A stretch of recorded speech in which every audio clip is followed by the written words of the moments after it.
Bonjour à tous, c'est le docteur Walid Mekedem et aujourd'hui, on va parler d'un sujet de consultation très fréquent qui est celui des ballonnements.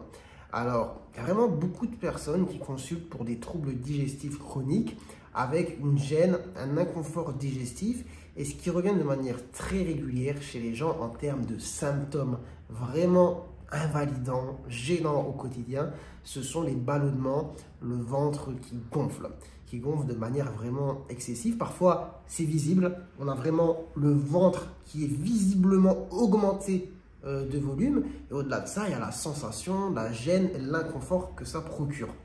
Alors, dans quelle situation principalement on va retrouver ce ventre ballonné? Donc, je ne vais pas être exhaustif, mais la plupart du temps, tout de même, c'est dans le cadre de la colopathie fonctionnelle, ce que vous connaissez aussi sous le nom de syndrome de l'intestin irritable, syndrome du côlon irritable. J'ai déjà fait des vidéos sur le sujet, je vous invite à les voir, mais cependant, je vais vous résumer tout de même de quoi il s'agit. Donc, le syndrome de l'intestin irritable est un trouble fonctionnel intestinal. De quoi ça, qu'est-ce que ça veut dire? Ça veut dire que vous avez des symptômes physiques palpables, gênants, au quotidien, de type, je vais les citer, ballonnement, inconfort digestif, alternance diarrhée, constipation, douleur abdominale, et ce, de manière chronique, mais cependant, les examens ne relèvent rien de particulier, on n'est pas dans le cadre d'une maladie avec pronostic vital, engagé, ou sur lequel il faut avoir des gros traitements d'appoint mis en place, mais néanmoins, les symptômes sont présents. Ils sont là, ils sont gênants, ils sont douloureux, ils sont invalidants. Et donc, ça, c'est la colopathie fonctionnelle. Alors, c'est un problème chronique que les gens traînent sur des années et qui fluctue. C'est-à-dire, après, ça dépend évidemment des personnes, mais il y a des personnes qui vont être très gênées pendant un certain temps, puis avoir une période où ça va quand même mieux, puis une période où c'est pire. Voilà, c'est un petit peu du cas par cas, mais en général, c'est comme ça. Qu'est-ce qui favorise ou augmente ou occasionne aussi les douleurs? C'est un mélange de beaucoup de choses, de facteurs qu'on va dire environnementaux. Alors d'une part, on peut avoir l'alimentation qui va interférer justement avec le fonctionnement du système digestif et majorer les symptômes, mais on a aussi le rythme, on va dire, et l'hygiène de vie avec la composante de stress psychologique, la fatigue, tout ça mélangé qui augmente et génère les symptômes de la colopathie fonctionnelle. Et donc, si vous êtes concerné, peut-être que vous remarquez qu'effectivement, quand vous êtes dans une période où vraiment c'est compliqué, vous êtes très fatigué, vous êtes très stressé, il y a beaucoup de travail, il y a de la pression, niveau symptômes digestifs, c'est la cata. Et quand vous êtes en vacances, ça va mieux.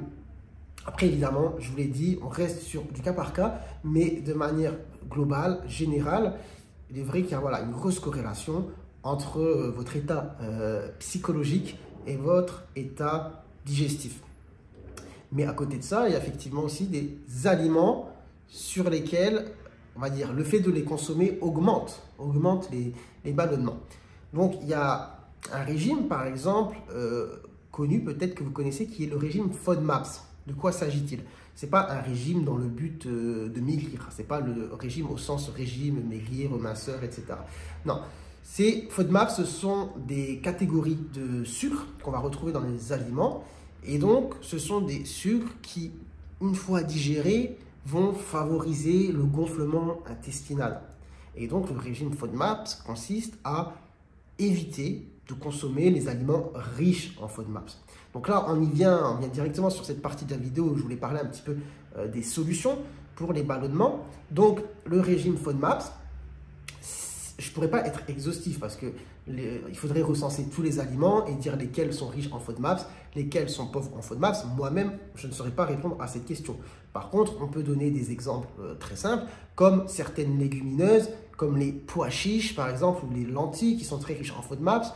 Dans les légumes, on va avoir les choux, choux-fleurs, les oignons, vous voyez. Donc, il y a comment dire, pas mal de choses du quotidien que vous pouvez peut-être un peu trier, catégoriser. À l'inverse, il y a des légumes, par exemple, qui sont peu riches en FODMAPs, comme par exemple les aubergines, le concombre, les poivrons. Donc, ce n'est pas un régime d'éviction des légumes, des fruits ou des légumineuses.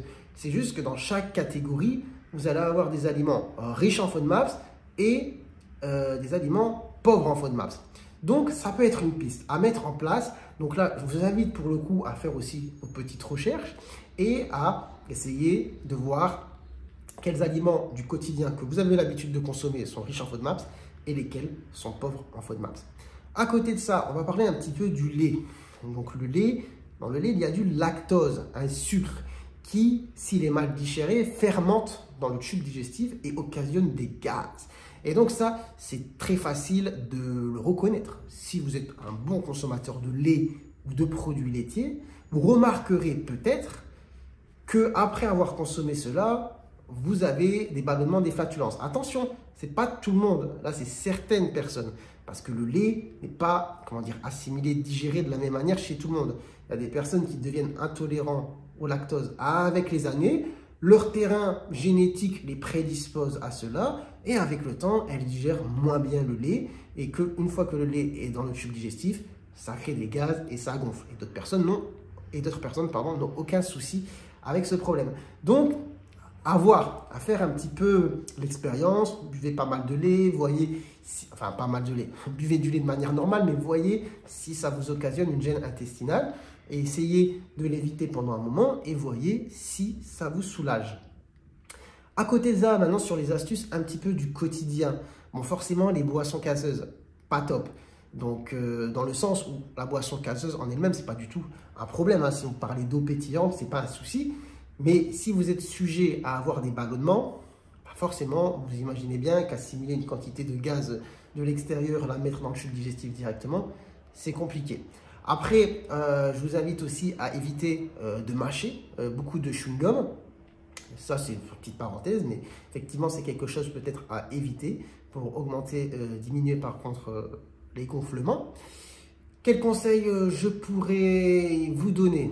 Parfois, certaines prises de probiotiques peuvent soulager, pardon pour le klaxon, peuvent soulager le ballonnement. Les probiotiques, il en existe plein. Je n'aurais pas une règle à donner, d'accord? Voyez un petit peu avec votre médecin, avec votre pharmacien, mais en tout cas, chez certaines personnes, la prise de tel ou tel probiotique peut amener à soulager quand même certaines difficultés. Après, dans l'alimentation, il faut éviter de manger trop rapidement. Donc voilà, si vous finissez votre assiette en 2 minutes, bon, c'est pas le top, d'accord? Apprenez à bien mâcher, à prendre votre temps, à pas trop parler en mangeant et cela peut-être vous sera bénéfique. Après, en termes de traitement, qu'est-ce qu'on pourrait proposer? On peut essayer des traitements symptomatiques, voilà, que vous prenez de manière ponctuelle pour soulager les symptômes. Alors, par exemple, il y a le Pinaverium. Voilà, une prise le matin, une prise le soir. Vous essayez quelques jours et puis vous voyez si ça vous soulage. Ça peut être une piste, je vous en donne un parmi d'autres et voyez un petit peu si ça peut vous être bénéfique. La liste des conseils n'est évidemment pas exhaustive. Après, évitez de trop serrer le pantalon, trop serrer la ceinture. Voilà, et après, évidemment, à côté de ça, ayez une bonne hygiène de vie au quotidien. Et surtout, comme je l'ai dit, comme dans la colopathie fonctionnelle, il y a une grosse composante psychologique corrélée aux symptômes digestifs. Eh bien, voilà, il faut faire un travail sur ça. Donc là, c'est plus compliqué peut-être aussi à prendre en charge. Mais gestion du stress, de la fatigue, la pression de tous les jours. Donc après, ça, c'est un défi pour tout le monde. Mais évidemment, c'est quelque chose d'ultra important sur lequel il faut travailler pour essayer de soulager les ballonnements. Voilà, en tout cas, j'espère que cette vidéo vous aura été utile, qu'elle vous aura appris des choses. Si c'est le cas, n'hésitez pas à vous abonner si ce n'est pas déjà fait, à liker la vidéo. Et sur ce, je vous dis prenez soin de vous, prenez soin de votre santé et à très bientôt, je l'espère, pour de nouvelles vidéos. Ciao, ciao!